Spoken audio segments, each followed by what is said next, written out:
ऊँट और गीदड़ की कहानी। बहुत पुरानी बात है। एक जंगल में दो पक्के दोस्त रहते थे। एक था गीदड़ और दूसरा था ऊँट। गीदड़ काफ़ी चालाक था और ऊँट सीधा सा। ये दोनों दोस्त घंटों नदी के पास बैठकर अपना सुख दुख बांटते थे। दिन गुजरते गए और उनकी दोस्ती गहरी होती गई। एक दिन किसी ने गीदड़ को बताया कि पास के खेत में पके हुए तरबूज हैं। यह सुनते ही गीदड़ का मन ललचा गया, लेकिन वो खेत नदी पार था। अब नदी को पार करके खेत तक पहुंचना उसके लिए मुश्किल था, इसलिए वो नदी पार करने की तरकीब सोचने लगा। सोचते सोचते वो ऊँट के पास चला गया। ऊँट ने दिन के समय गीदड़ को देखकर पूछा, मित्र तुम यहाँ कैसे? तो हम तो शाम को नदी किनारे मिलने वाले थे। तब गीदड़ ने सारी बात ऊँट को बता दिया।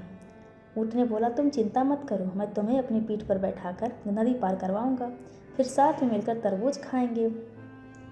ऊँट ने जैसा कहा था वैसा ही किया। खेत में पहुंचकर गीदड़ ने मन भर कर तरबूज खाए और खुश हो गया। खुशी के मारे वो जोर जोर से आवाज़ें निकालने लगा।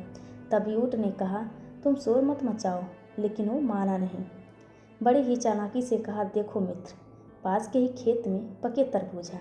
मैंने सुना है तरबूज बहुत मीठे हैं, तुम उन्हें खाकर खुश हो जाओगे, इसलिए तुम्हें बताने चला आया। ऊँट को तरबूज काफ़ी पसंद था। वो बोला, वाह, मैं अभी उस गांव में जाता हूँ, मैंने बहुत समय से तरबूज नहीं खाए हैं।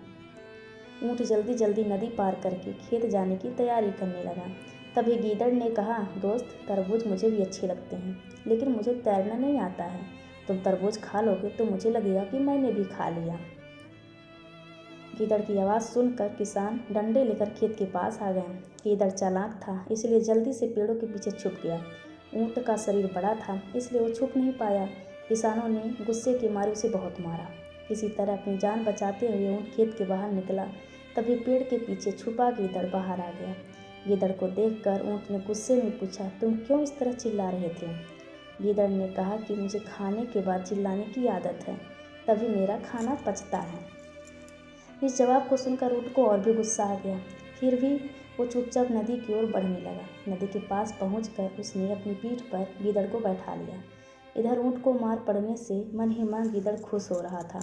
उधर नदी के बीच में पहुंचकर ऊँट ने नदी में डुबकी लगानी शुरू कर दी।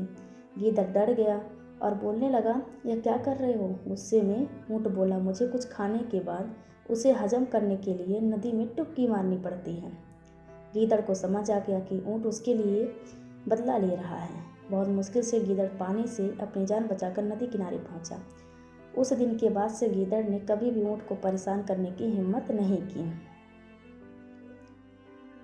कहानी से सीख। ऊँट और गीदड़ की कहानी से यह सीख मिलती है कि चालाकी नहीं करनी चाहिए। अपनी करनी खुद पर भारी पड़ जाती है। जो जैसा करता है उसे वैसा ही भरना पड़ता है। तो दोस्तों, यह कहानी पढ़ने के लिए आप सबका धन्यवाद।